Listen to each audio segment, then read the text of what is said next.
प्रणम्य परमात्मानं सिद्धं त्रैलोक्यवन्दितं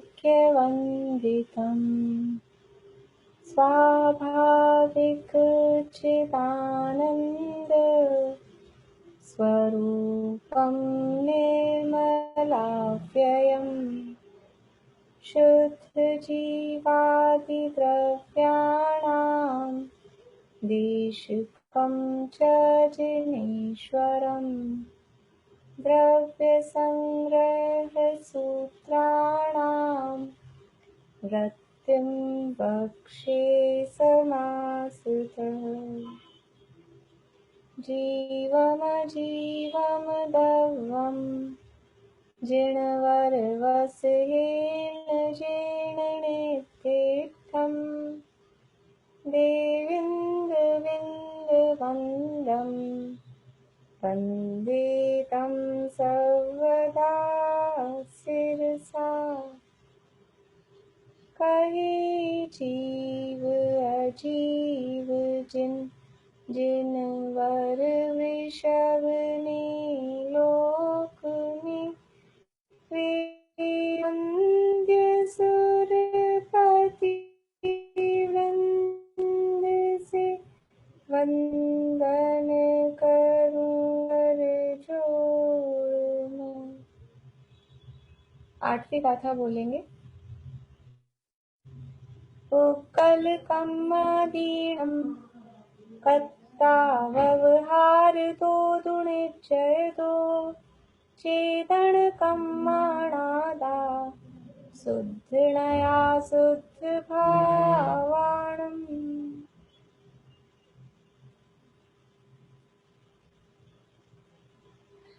गाथा बोलने पहले पूर्णिमा आंटी आप शुरू करिए पहली गाथा से।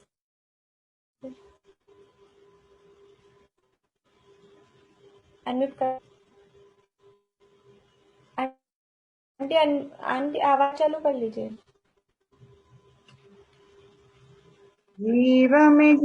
जीवमिदभं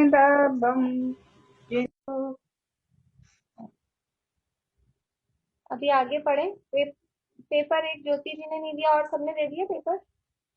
कांता आंटी का रह गया और सबका हो गया।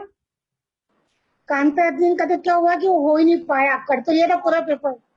मैंने कर ली बात, कोई बात नहीं। पेपर अपन एक दिन ज्योति जी आप कब देंगे? हाँ दीदी मैं 2-3 दिन में दे दूंगी। तो आज तो अपन आगे पढ़ते हैं, फिर अभी ज्योति जी में तो डिस्कस नहीं करते हैं। 2-3 दिन में मैं दे दूंगी, बस 2 दिन। तो वैसे मैंने भेज दिया आपको मेल पे आप लोगों के आंसर्स, तो देख लेना आप लोग। अभी अपन आगे पढ़ते हैं, फिर डिस्कस कर लेंगे बाद में। आज थोड़ा मेरा नेट स्लो चल रहा है तो आप लोगों को हो सकता है दिक्कत होगी थोड़ी, देख लीजिएगा। गाथा एक बार फिर से पढ़ते हैं। निश्चय व्यवहार काल का स्वरूप बताने वाली गाथा है 21वीं गाथा। दव परिवर्त रूवो जो सो कालो हवे व्यवहारो परिणामादि लखो वट्टण लखो य परमठो। निश्चय काल और व्यवहार काल का स्वरूप बताने के लिए यहाँ गाथा सही है।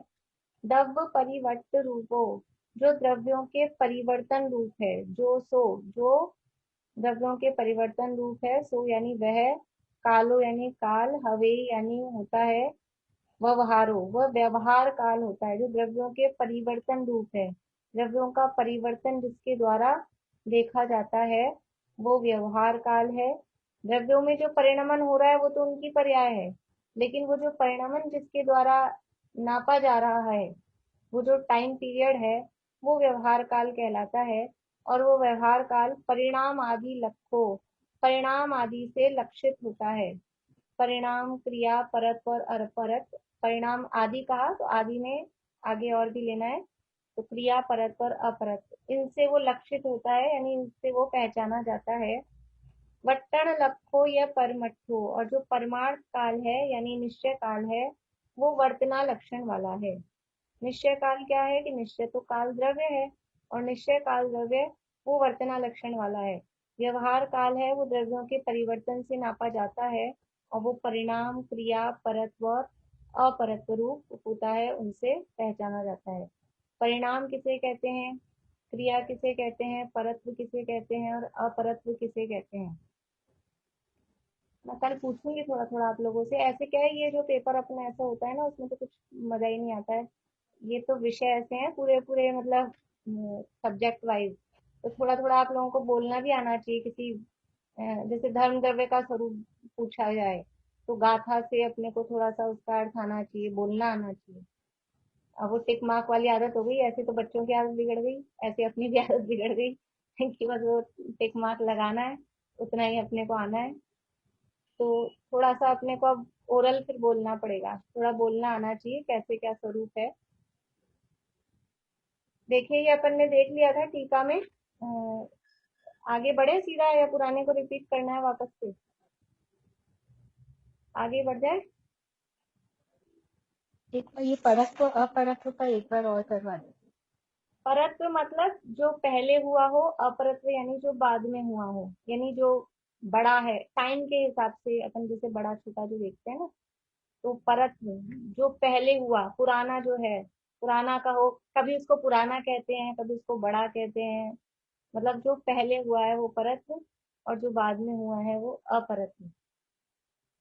जैसे समझ लीजिए, सीमा भाभी और आप हैं, तो अब सीमा भाभी बड़े हैं, आप छोटे हैं, ऐसे परत्व अपरत्व इसकी अपेक्षा से कौन बड़ा कौन छोटा कैसे कहेंगे। तो जो पहले हुआ उसको बड़ा कहते हैं, जो बाद में हुआ उसको छोटा कहते हैं। उसी हिसाब से नया पुराना कहते हैं। तो ये परत्व अपरत्व कहलाता है। परिणाम में जीव के जो भाव हैं, मोह राग द्वेष वाले भाव भी, पांचों ही प्रकार के औदेक औपशमिक आदि भाव, ये जीव के परिणाम में लेंगे, और पुद्गल के स्पर्श रस गंध वर्ण, वो पुद्गल के परिणाम हैं।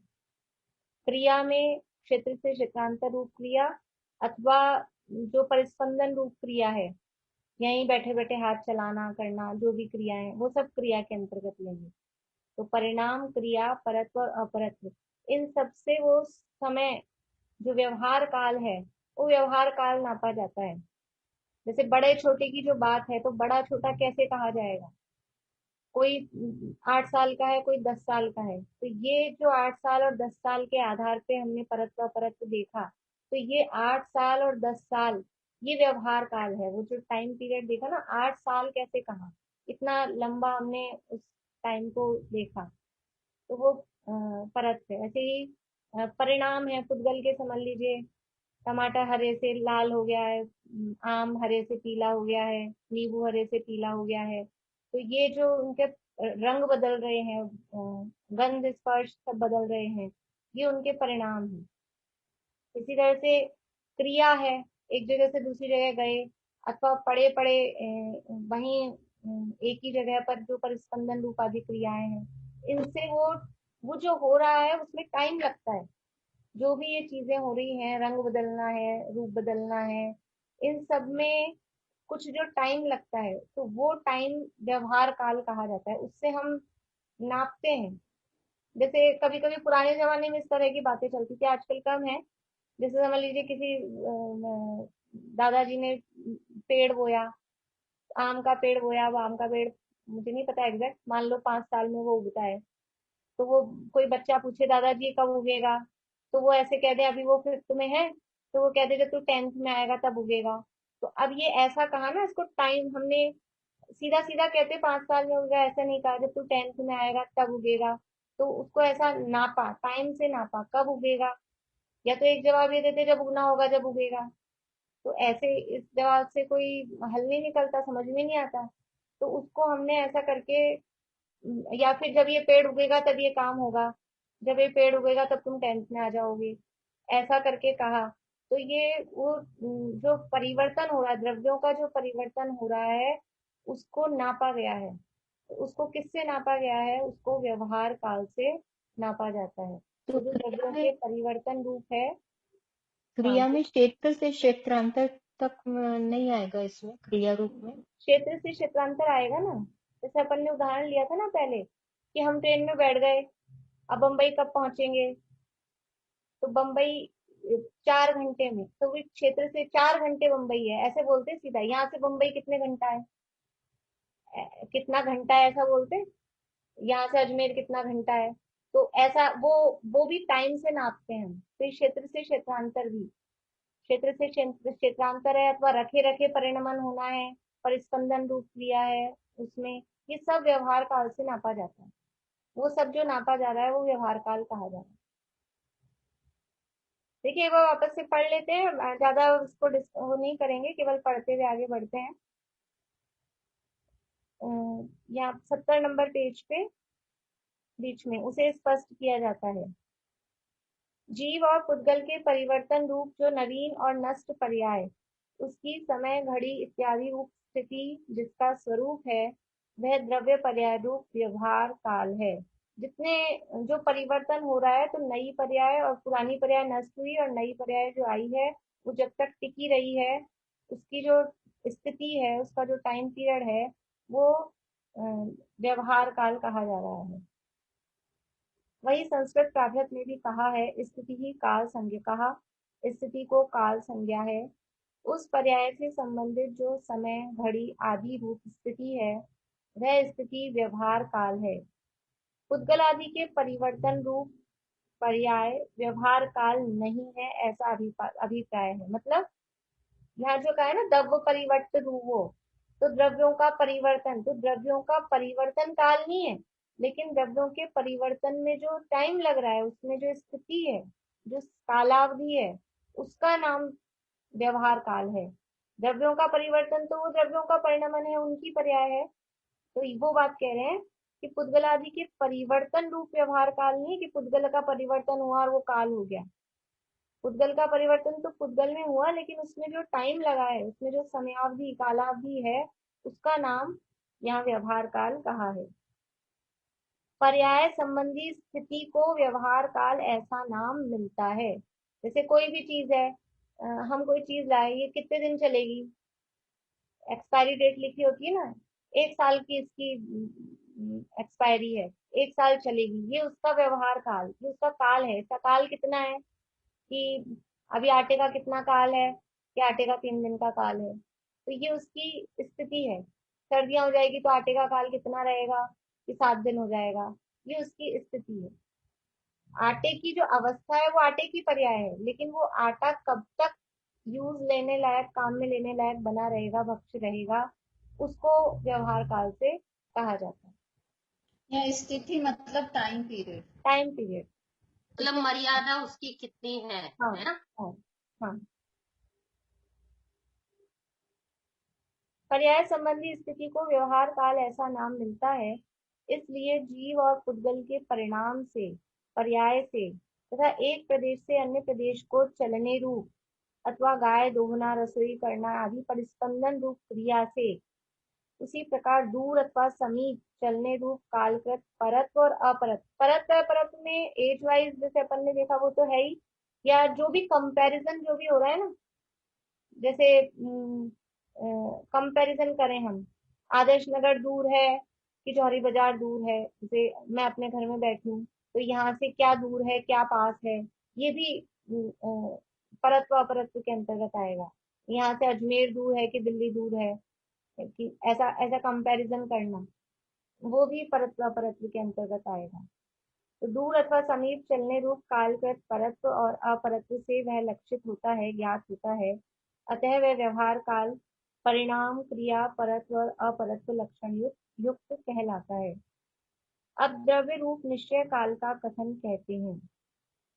अपने उपादान रूप से स्वयमेव परिणमित पदार्थों को कुम्हार के चाक को फिरने में नीचे की कीली के सहकारी पनी की भांति, शीतकाल में अध्ययन करते हुए विद्यार्थी को अध्ययन में अग्नि के सहकारी पने की भांति, पदार्थ परिणति में जो सहकारी पना, उसे वर्तना कहते हैं। कि जो पदार्थ अपने उपादान से स्वयमेव परिणमन कर रहा है, उसके परिणमन में जो सहकारी है उसका नाम है वर्तमान। सहकारी का मतलब है वो परिणमन कराता नहीं है, लेकिन बस वो होता है, वो उसको कहा सहकारी। कैसे? जैसे कुम्हार का चाक फिरता है, तो चाक फिरने में कीली सहकारी होती है, सहायक होती है। सर्दी के दिनों में विद्यार्थी पढ़ाई करते हैं, तो उसमें कुछ भी हीटर वगैरह अग्नि जला दी, कुछ गर्माश कर दी, तो वो पढ़ने में सहायक होती है। वो अग्नि से पढ़ता है ऐसा नहीं है, लेकिन वो जब पढ़ता है तो अग्नि वहां जलती है, तो वो उसमें पढ़ाई में उसको सहकारी बनती है। ऐसे ही द्रव्य जो परिणमन करते हैं, वो परिणमन अपने उपादान की योग्यता से करते हैं, लेकिन उनके परिणमन में सहकारी होता है। वो जो सहकारी है उसका नाम है वर्तना। यह वर्तना जिसका लक्षण है, वह वर्तना लक्षण वाला कालाणु द्रव्य रूप निश्चय काल है। निश्चय काल का द्रव्य है वर्तना, निश्चय काल का लक्षण है वर्तना, और व्यवहार काल का लक्षण है परिणाम, क्रिया, परत्व और अपरत्व। ठीक है। निश्चय काल क्या है? निश्चय काल है वो कालानुरूप द्रव्य, वो निश्चय काल है। और उस द्रव्य की जो वर्तना पर्याय है, और उसकी फिर कुछ समझ लीजिए, वो वर्तना तो परिणमित पर्याय है, अब उसको अन्य पदार्थों के परिणमन के आधार पर देखना, वो व्यवहार काल कहा जाता है।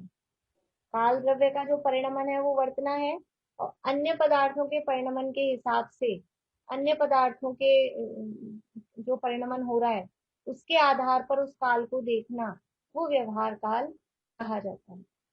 इस वर्तना प्रकार, का मतलब वैसे तो काम होता हुआ, हो रहा है काम, उसको भी बोलते हैं ना वर्तना, हाँ, होता हुआ। वर्तना का मतलब, वर्तना का अर्थ वही होता है वर्त रहा है, तो ये वर्त रहा है, ये काल, काल के लिए ही कहा जाता है कि ये वर्त रहा है, परिणम रहा है, तो काल बराबर चल रहा है, काल बह रहा है, काल कभी रुकता नहीं है, टाइम कभी रुकता है नहीं है, तो इसलिए उसका लक्षण है वर्तना। वो हर समय चल रहा है काल।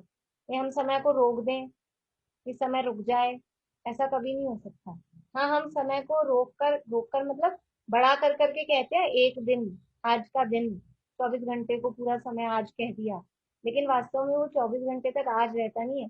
आज होता है वर्तमान, मतलब वो एक एक समय का वो वर्त रहा है, वो वर्तना।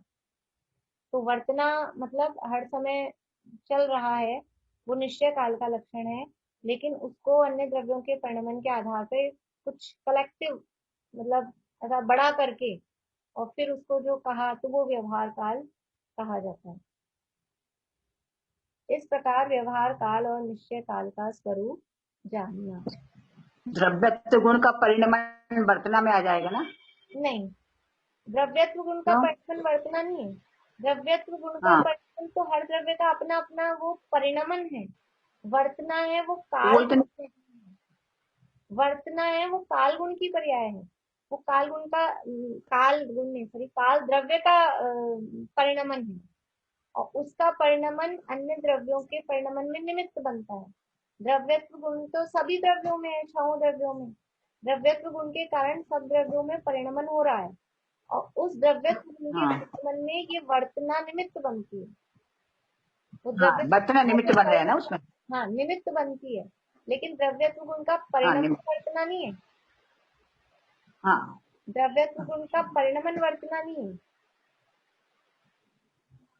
लिखा हुआ है ना, कालाणु द्रव्य रूप निश्चय काल है। द्रव्यत्व गुण हर द्रव्य में अपने द्रव्यत्व गुण से, ये जो का अपने उपादान रूप से स्वयं परिणमित पदार्थों के, तो जो उपादान है, उपादान तो है द्रव्यत्व गुण। द्रव्यत्व गुण से हर द्रव्य परिणमन कर रहा है, वो उनका उपादान है, और हर द्रव्य की उस द्रव्यत्व गुण के परिणमन में ये वर्तना जो है, निमित्त काल द्रव्य, निश्चय काल द्रव्य का जो ये वर्तना है, वो वर्तना उसमें निमित्त निमित्त बन रहा बनता है। है। बराबर। ठीक है। ठीक है। देखिए आगे, कोई कहता है कि समय रूप ही निश्चय काल है। यहाँ कोई का नाम नहीं बताया, अभी आगे चल के बता देंगे आपको। यहाँ आचार्य देवता नहीं बताएंगे, लेकिन ये मान्यता कहाँ मिलती है, ये मान्यता मिलती है जैन नामधारियों में ही, ऐसा चलता है। वो कहते हैं कि समय रूप ही निश्चय काल है। बस जो समय है ना, समय मतलब व्यवहार काल, जो समय समय हम कहते हैं, वो समय रूप ही निश्चय काल है, उससे भिन्न अन्य कालाणु द्रव्य रूप निश्चय काल नहीं है। यानी समय रूप ये काल द्रव्य को नहीं मानते। वो बोलते हैं कि समय जो पर्याय रूपी है, अलग से कोई द्रव्य नहीं है कालाणु रूप, जैसे हम कालाणु द्रव्य को मानते हैं।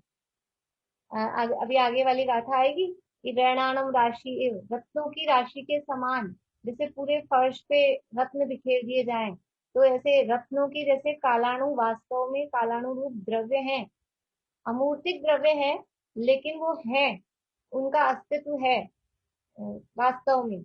लेकिन कोई कुछ मान्यता वाले ऐसे हैं, वो कहते हैं कि बस समय है ना जिसे अपन मानते हैं।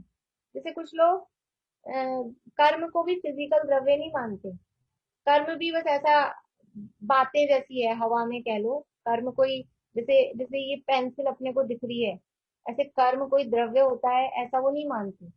वास्तव में कर्म भी ऐसा द्रव्य होता है, दिखता नहीं, वो बात अलग है, लेकिन कर्म भी पौद्गलिक पदार्थ है।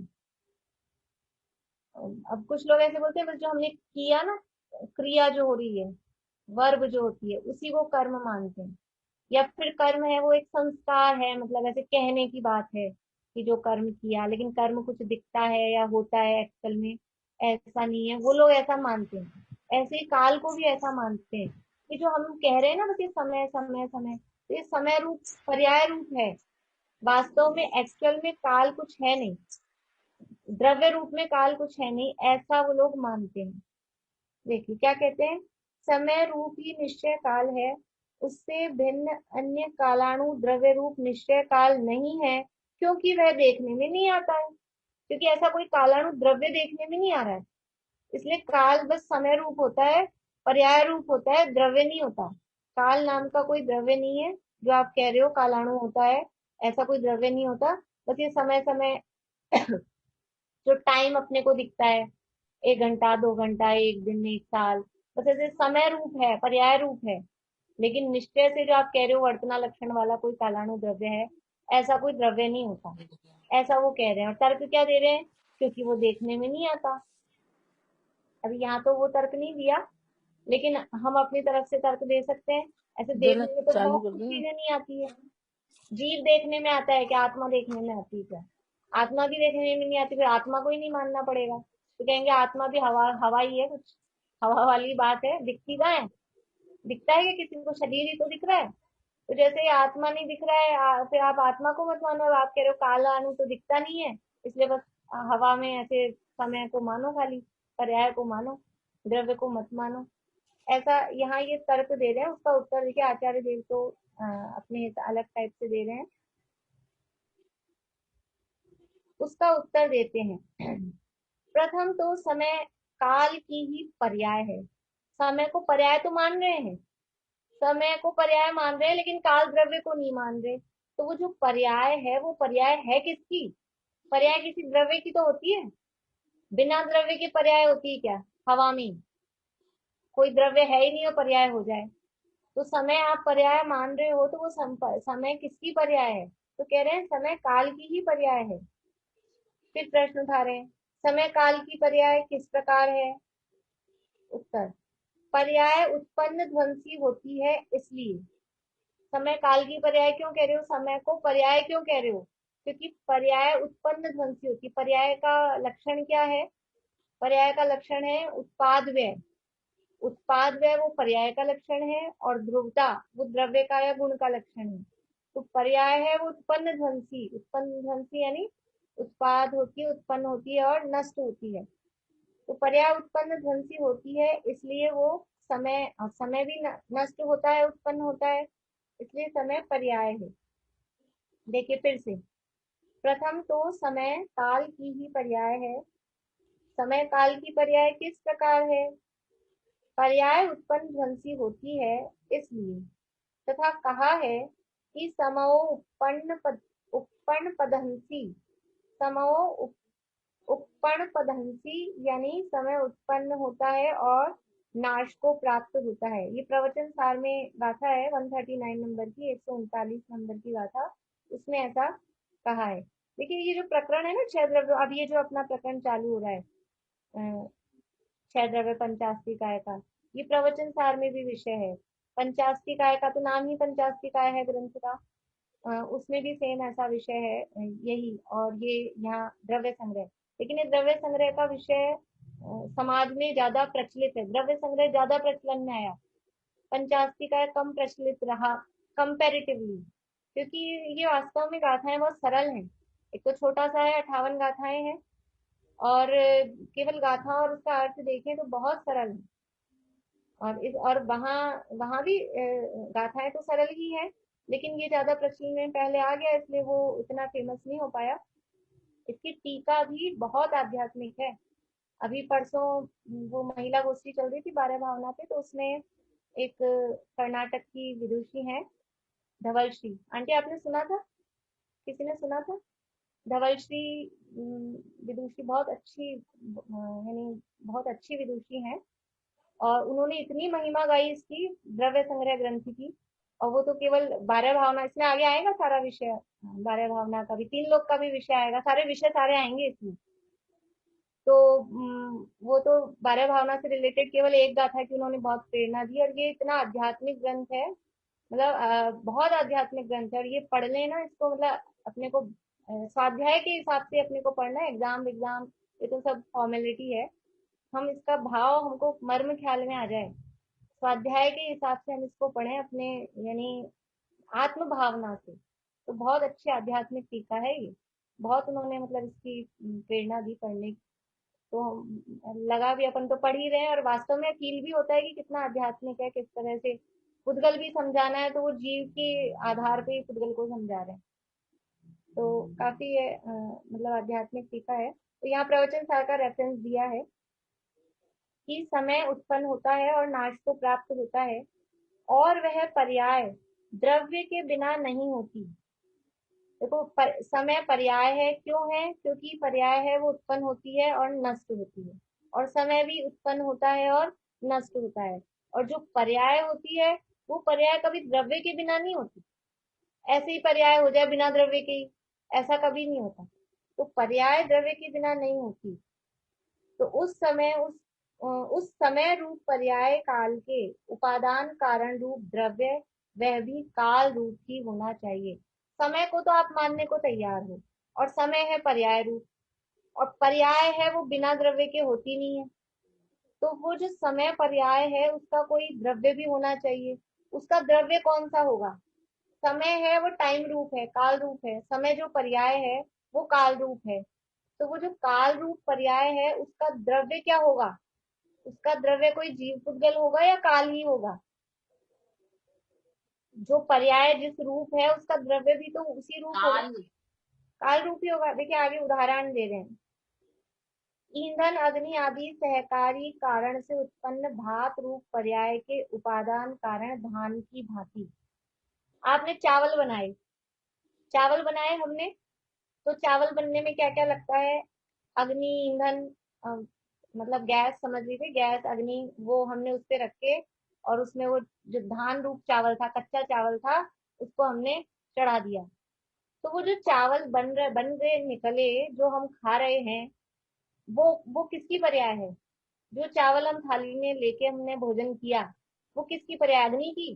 चावल की है, कच्चे चावल की है। तो जो धान हमने डाला उसी की पर्याय है ना। तो आप चावल को तो मानने को तैयार हो, बने हुए जो खा रहे हैं, जो खाने वाले भात जिसे बोलते हैं, पके हुए जो चावल हैं, वो तो आप स्वीकार कर रहे हो, और कच्चे चावल आप स्वीकार नहीं कर रहे हो। वो बिना बिना कच्चे जो चावल धान जो है, उसके बिना डायरेक्ट अग्नि से निकल के आ जाएंगे क्या? अगर वो नहीं होंगे, अपन ने गैस पे समझ लीजिए भगुना चढ़ा दिया, पानी डाल दिया, चावल उसमें डाले ही नहीं, चावल तो डाले नहीं, और वो पानी चढ़ा दिया, और पानी उबल गया, और उसके बाद आप निकालो, चावल निकल रहे हैं उसमें से? चावल निकलेंगे क्या?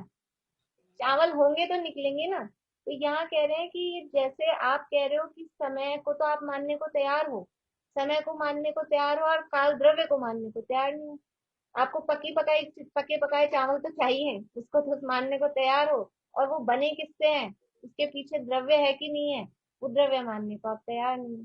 ये यहाँ ऐसा उदाहरण दिया कि ईंधन अग्नि आदि सहकारी कारण से उत्पन्न भात रूप पर्याय के उपादान धान की भांति। फिर दूसरा उदाहरण दे रहे हैं। कुम्हार चाक डोरी आदि बहिरंग निमित्त से उत्पन्न मिट्टी के घट पर्याय के उपादान कारण मिट्टी के पिंड की भांति। घड़ा बना, घड़ा हमको दिख रहा है, घड़ा मान रहे हैं, लेकिन घड़ा मान रहे हैं पर मिट्टी को नहीं मान रहे। घड़ा कहीं से बना है? ये कुम्हार ने बनाया है। तो कुम्हार घड़े में थोड़ी ना है। घड़ा किससे बना है? घड़े का उपादान कौन है? मिट्टी का पिंड। तो घड़े का उपादान कारण जैसे मिट्टी है, अगर घड़ा हम मान रहे हैं, बाहर में हमको घड़ा दिखाई दे रहा है, घड़ा उसकी पर्याय है, तो घड़े पर्याय में वो द्रव्य कौन है? कि द्रव्य है मिट्टी। पके हुए चावल रूप जो भात रूप पर्याय है, उस भात रूप पर्याय में द्रव्य कौन है? कि वो जो धान होता है, कच्चा चावल है, वो उसमें उपादान कारण है। ऐसे ही समय रूप जो पर्याय है, तो समय रूप पर्याय में उसका उपादान कारण कौन है? तो वो कालाणु रूप द्रव्य, वो काल द्रव्य उसका उपादान कारण है। अथवा नर नारकादि पर्याय के उपादान कारण जीव की भांति। नर नारक आदि पर्याय तो दिख रही है, इन पर्याय को मान रहे हैं और जीव को नहीं मानते। ये पर्याय किसकी है? मनुष्य देव नारकी तिर्यंच, ये किसकी अवस्थाएं हैं? मनुष्य देव नारकी तिर्यंच, ये जीव की अवस्थाएं है ना।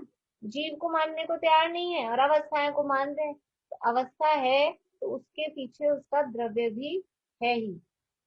तो नर नारकादि पर्याय के उपादान कारण जीव की भांति समय घड़ी आदि काल का उपादान कारण काल द्रव्य होना चाहिए। 3 उदाहरण दे दिए कि जैसे पर्याय है तो उन पर्याय के पीछे उनका उपादान कारण द्रव्य होता है, वैसे ही यहाँ समय घड़ी घंटा दिन, ये जो व्यवहार काल है, ये जो समय है, इन समय का उपादान कारण वो काल द्रव्य होना चाहिए। क्यों होना चाहिए? वह किस लिए? प्रश्न कर रहे हैं किस लिए होना चाहिए उपादान कारण? कि उपादान के जैसा ही कार्य होता है ऐसा वचन होने से। ऐसा समय सार में कलश आते हैं। हम्म, उपा पूरा तो कलश में तो ध्यान नहीं है, कर्ता कर्म अधिकार में है शायद। उपादान के ही समान कारण होते हैं, जौ बोने पर जौ ही तो पैदा होते हैं। कि जैसा उपादान होगा वैसा ही तो कार्य होगा। अब बो तो क्या, ऐसा कबीरदास जी के इनके दोहों में भी चलता है ना, बोए पेड़ बबूल का, बबूल का और आम कहाँ से होए। आम कहाँ। आपने बो तो दिए बबूल के बीज और फिर सोचो आम निकल के आएंगे, आम निकल के आएंगे। तो वो जो अभी वहां तो मतलब दूसरी बात है, वहां तो जो अपन ने बोया है वो उगेगा। अब यहाँ इसको इधर से देखो, जो उगा है, उगा हुआ हमको दिख रहा है, इसका मतलब उसका बीज क्या था? हमको आम उगा हुआ दिख रहा है, इसका मतलब बीज किसका था? आम का। हमको बबूल उगा हुआ दिख रहा है, इसका मतलब बीज किसका था? बबूल का। तो ऐसे ही हमको समय रूप पर्याय दिख रही है, तो इसका मतलब अंदर द्रव्य है ही है। और वो द्रव्य कौन सा होगा? समय रूप पर्याय दिख रही है, घड़ी घंटा, ये हम इस मानने को तैयार हैं। तो उसके अंदर उसका उपादान कारण वो काल रूप द्रव्य ही होगा और कोई नहीं। तो ये हम उसकी पर्याय मान रहे हैं, तो वही उसमें द्रव्य होगा। कोई मनुष्य का बच्चा है, तो मनुष्य का बच्चा है तो उसके माता पिता मनुष्य ही होंगे ना। ये किसी तिर्यंच तिर्यंच थोड़े ना उसके माता पिता होंगे। ऐसे उपादान के ही समान, उपादान के जैसा ही कार्य होता है। तो वो जो कार्य हो रहा है वो कार्य समय रूप है, इसका मतलब उसका उपादान वो द्रव्य भी वो काल रूप ही है। समझ में आई? फिर से पढ़ूं पूरा पैराग्राफ एक बार? आ गया सबको समझ में? चलिए तो आगे बढ़ते हैं।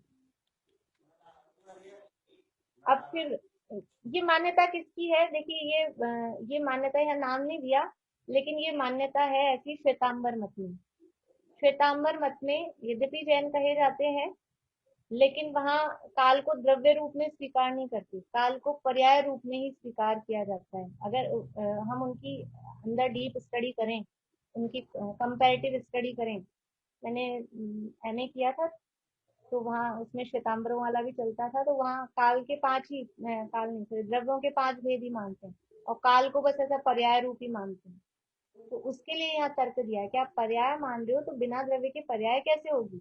इसलिए काल भी वास्तव में द्रव्य है, फिजिकल द्रव्य है, और वो रत्नों की राशि के समान बराबर अमूर्तिक द्रव्य है।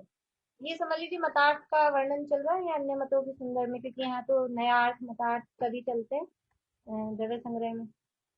अब आगे और फिर से, अब कोई ऐसा मानता है कि, पेज नंबर 72, अब कोई ऐसा मानता है कि समय आदि काल के पर्यायों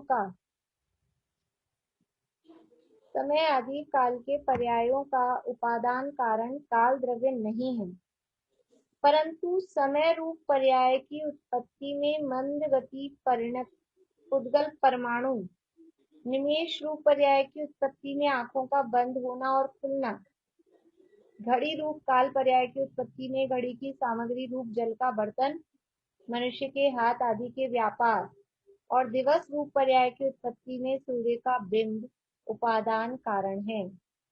देखिए, कोई क्या मानता है कि समय आदि काल के पर्यायों का उपादान कारण काल द्रव्य नहीं है। आपने कहा काल द्रव्य है, लेकिन वो क्या कह रहे हैं कि काल द्रव्य नहीं उपादान कारण, ये पर्याय है, समय आदि तो पर्याय है और पर्याय का कारण द्रव्य होता है, ठीक है, लेकिन वो काल द्रव्य उसका कारण नहीं है। तो फिर कौन है कि समय रूप, अब ये जो व्यवहार काल है ना, इसमें समय, घड़ी, घंटा, दिन, ऐसा करके वो आगे बढ़ता जाता है, फिर दिन, फिर समझ लीजिए वर्ष, इस तरह से आगे बढ़ेगा। तो पहला है जो समय, सबसे छोटा जो लिया, तो समय रूप पर्याय की उत्पत्ति में, समय किसे कहते हैं, समय की परिभाषा क्या है, हमें समय की परिभाषा पता होगी तो ये समझ में आएगा। किसे कहते हैं समय, बोले मीनू जी। काल की सबसे छोटी समय इकाई। ठीक है, हाँ ज्योति जी बोलिए। हाँ, वो समय की मतलब सबसे सॉरी, टाइम जैसे मेजर कर रहे हैं तो उसकी सबसे छोटी मेजर करने की, हाँ। ठीक है, इसके अलावा और किसी को कुछ बताना है? व्यवहार काल तो घड़ी घंटा ये सब कहलाया जाएगा। नहीं, समय किसे कहते हैं, देखिए समय की परिभाषा है, वो उसको समय काल कहते की हैं, काल की पर्याय समय है। वो तो हो गए सेम है। देखिए वो तो है ही कि काल की जो यूनिट है, काल की इकाई है, अविभाज्य, जिसका दूसरा विभाजन नहीं हो, वो समय है। लेकिन समय को नापते कैसे हैं, एक समय यानी कितना, कितना टाइम, तो समय को अविभाज्य प्रतीक नापते के, हैं अविभाज्य प्रतीक के एक पुद्गल, एक, उद्गल परमाणु को एक प्रदेश से हाँ, दूसरे प्रदेश से एक जाने पुद्गल में का देते परमाणु, एक पुद्गल का परमाणु मंद गति से चले और आकाश के एक प्रदेश से दूसरे प्रदेश पे गमन करे। आकाश के प्रदेश होते हैं, आकाश के एक प्रदेश से दूसरे प्रदेश पे चल के जाए पुद्गल का परमाणु, और स्लो स्पीड में, मंद गति से। तो मंद गति से जो पुद्गल परमाणु आकाश के एक प्रदेश से दूसरे प्रदेश पे गमन करता है, वो उतनी जो टाइम लगता है उसे कहते हैं समय, वो टाइम है समय। हमने वो दूसरी तरफ से पढ़ रखी, काल की इकाई को ये समय कहते हैं, वो बात सही है, लेकिन उस समय को नापते कैसे हैं कि पुद्गल का परमाणु मंद गति से आकाश के एक प्रदेश से दूसरे प्रदेश पे जो गमन करता है, उसमें लगने वाला टाइम कहलाता है समय। इसमें मंद गति शब्द इंपॉर्टेंट है, क्योंकि वही पुद्गल का परमाणु यदि तीव्र गति से गमन करे तो एक समय में 14 राजू भी गमन कर लेता है। इसलिए मंद गति से एक प्रदेश से दूसरे प्रदेश पे जाएगा, उसका नाम समय है। तो यहाँ कह रहे हैं कि समय रूप पर्याय की उत्पत्ति में मंद गति परिणत पुद्गल परमाणु, ये है कारण। अभी तो आगे कॉमा लगा है तो वो और बातें कह रहे हैं, पुद्गल परमाणु, फिर लास्ट वाले शब्द पे आ जाइए, उपादान कारण है। तो ये कह रहे हैं कि जो समय होता है ना, आप कह रहे हो कालाणु द्रव्य है उसका उपादान कारण, लेकिन वास्तव में समय का उपादान कारण कौन हुआ, वो पुद्गल का परमाणु जो मंद गति से इधर से उधर गया, उसको कह रहे हैं कि वो कारण हो गया। तो क्या वो कारण है, पुद्गल का परमाणु इधर से उधर गया, उसको, उसमें जो टाइम लगा, जैसे अभी हमने पीछे देखा था ना, द्रव्य परिवर्तन रूपो, द्रव्यों के परिवर्तन, तो द्रव्यों का परिवर्तन हुआ, पुद्गल का परमाणु इधर से उधर गया, इधर से उधर गया, ये द्रव्य का परिवर्तन है। वो पुद्गल का परमाणु एक प्रदेश से दूसरे प्रदेश पे गया, ये परिणमन तो उस परमाणु का स्वयं का है, उसमें समय क्या है, समय है उसमें लगने वाला टाइम। द्रव्य परिवर्तन रूपो, द्रव्यों के जो परिवर्तन रूप है, परिवर्तन रूप है मतलब उसमें लगने वाली कालावधि, उसमें लगने वाला टाइम, वो व्यवहार काल है। तो यहाँ भी कह रहे हैं कि जो मंद गति परिणत पुद्गल का परमाणु है, तो वो परमाणु जो इधर से उधर गया वो परिणमन तो हुआ परमाणु का, लेकिन वो जो परमाणु इधर से उधर गया उसमें जो टाइम लगा है, वो टाइम उस परमाणु का नहीं है, वो टाइम वो समय की पर्याय है। वो जो समय टाइम लगा है ना, उसको समय कह रहे हैं। पर वो क्या पकड़ रहा है, जो अन्यमति है, अन्यमति मीन्स जो उसकी जो मान्यता गलत है, वो क्या समझ रहा है कि समय आदि काल के पर्यायों का उपादान कारण काल द्रव्य नहीं, परंतु समय रूप पर्याय की उत्पत्ति में मंद गति परिणत पुद्गल परमाणु है। समय का कारण कौन है? ये जो एक समय हुआ, ये समय कौन पैदा करता है? ये समय पुद्गल का परमाणु पैदा करता है, जो मंद गति से चलता है। तो मंद गति से जो चल रहा है उससे हम नाप रहे हैं, वो उस समय को उत्पन्न नहीं कर रहा, वो तो केवल उसको नापने का साधन है। समय है वो पर्याय किसी और द्रव्य की है, समय है वो कालाणु की पर्याय है, काल द्रव्य की पर्याय है, और उसको नापा जा रहा है पुद्गल के परमाणु के गमन से। देखिए आगे, समय आदि काल के पर्यायों का उपादान कारण काल द्रव्य नहीं है, परंतु समय रूप पर्याय की उत्पत्ति में मंद गति परिणत पुद्गल परमाणु। फिर दूसरा होता है निमेष। निमेष किसे बोलते हैं? निमेष बोलते हैं पलक झपकना। ये पलक झपकी हमने, पलक झपकने को बोलते हैं निमेष। कि निमेष जैसे समय एक टाइम की नाप है, ऐसे निमेष क्षण जिसे बोले, अपन ऐसे नहीं बोलते पलक झपकते ही हो जाएगा। ये पलक झपकते से भी, इससे भी हम काल को नापते हैं, तो उसको निमेष बोलते हैं, पलक झपकने को। तो निमेष रूप पर्याय की उत्पत्ति में कौन कारण है? तो कह रहे हैं आंखों का बंद होना और खुलना, कि आंख बंद हुई और खुली, बस ये हो गया एक निमेष। तो इसमें कारण कौन है? तो आंखें कारण है, क्योंकि आंख बंद हो रही है और खुल रही है, उसमें आपका काल का क्या हुआ? ऐसा वो प्रश्न कर रहा है।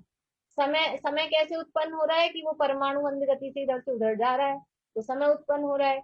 आंखें बंद हो रही है और खुल रही है, इसमें निमेष हो रहा है, इसमें काल द्रव्य का कोई काम नहीं हो रहा, ऐसा वो कहता है।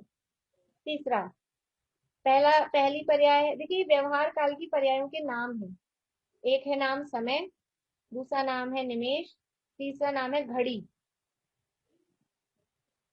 घड़ी रूप काल पर्याय की उत्पत्ति में घड़ी की सामग्री रूप जल का बर्तन, मनुष्य के हाथ आदि के व्यापार। जो पुराने जमाने में, अब समझ लीजिए, मुझे नहीं लगता ज्यादा किसी को पता होगा, जैसे भी समझ में है, पुराने जमाने में कोई एक घड़ा भर देते थे पानी उसमें, और कुछ उसमें छेद वेद इस टाइप का होता था, और वो एक एक बूंद टपकता था, और वो पूरा खाली होता था वो 24 घंटे में, उससे वो टाइम नापते थे। या समझ लो ये सूर्य घड़ी जो चलती थी, कि सूर्य की परछाई देख के वो कहाँ उसकी कितनी परछाई पड़ रही है, तो कितने बजे हैं। जब ये अपनी घड़ियां ऐसी वाली नहीं होती थी, उस समय जो टाइम जैसे नापा जाता था, सूरज के आधार पे, या कोई बर्तन रख देते थे उसमें वो पानी वानी वो के। बच्चों की खिलौना जंतर आता है ना मंतर, आजकल, हाँ उसमें मिट्टी भरी हाँ वो होती है। हाँ वो टाइमर होता है, मिट्टी गिरती है उसमें। वो जंतर मंतर में भी जैसे वो हाँ टाइम। हाँ हाँ, जंतर मंतर वगैरह में दिखाते हैं, और वो बच्चों के गेम में वो टाइमर आता है, तो वो मिट्टी गिरती रहती है, उसमें से 1 मिनट में वो खाली होता है पूरा, 1 मिनट के जो होते हैं गेम। तो मतलब इस तरह से, तो वो कह रहे हैं कि घड़ी रूप काल पर्याय की उत्पत्ति में घड़ी की सामग्री, वो घड़ी कैसे बनाते हैं? एक जल का बर्तन होता है, और मनुष्य के हाथ आदि का व्यापार। अब ये मुझे भी ज्यादा नहीं पता, वो हाथ से कुछ भी करते होंगे उसमें, पानी का कोई बर्तन भर के, और हाथ से उसमें या तो छेद करते हैं या जो भी करते हैं, वो उस घड़ी को, घड़ी रूप पर्याय को वो उत्पन्न करता है, ऐसा कह रहे हैं। घड़ी कौन उत्पन्न कर रहा है? कि अपन अपन समझ लो अपना वो जो टाइमर है, मिट्टी जिसमें से गिरती है, तो वो जो टाइमर है, या अपने इसमें होता है टाइमर, वो चलता है जल्दी जल्दी, क्लॉक में होते हैं अपने, तो वो उस घड़ी को, टाइम को, 1 मिनट को, घड़ी को समझो आप जैसे 1 मिनट, 1 मिनट को कौन उत्पन्न कर रहा है? कि वो जो आपने मिट्टी भर दी है या पानी भर दिया है, वो जितनी देर में गिर रहा है, वो उत्पन्न कर रहा है, ऐसा ये कहते हैं। एक और है लास्ट, ये और पढ़ लेते हैं, वापस कल करेंगे अपन फिर। दिवस रूप पर्याय की उत्पत्ति में सूर्य का बिंब, दिन, एक दिन कितना होता है, कैसे होता है एक दिन? कि वो सूरज पूरब से लेके पश्चिम तक चला जाता है तो एक दिन हो जाता है। तो दिन के होने में कौन कारण है कि वो सूर्य का बिंब, वो सूरज इधर से उधर पूरब से निकल के और घूम घाम के पूरा पश्चिम में पहुंच जाता है तो एक दिन हो जाता है। तो दिन को करने में दिन का उपादान कारण कौन है जिससे हम दिन कैलकुलेट करते हैं, तो कह रहे हैं सूर्य। जैसे चार चीजें बता दी, समय, निमेष, घड़ी और दिवस, ये व्यवहार काल की पर्याय हैं। उसमें ये कारण अलग अलग इन्होंने बताए हैं, परंतु ऐसा नहीं है, उसका कल खंडन करेंगे और समाधान करेंगे। कल करेंगे इसका अपन से पूरा, अभी अभी हम पूरा करते हैं।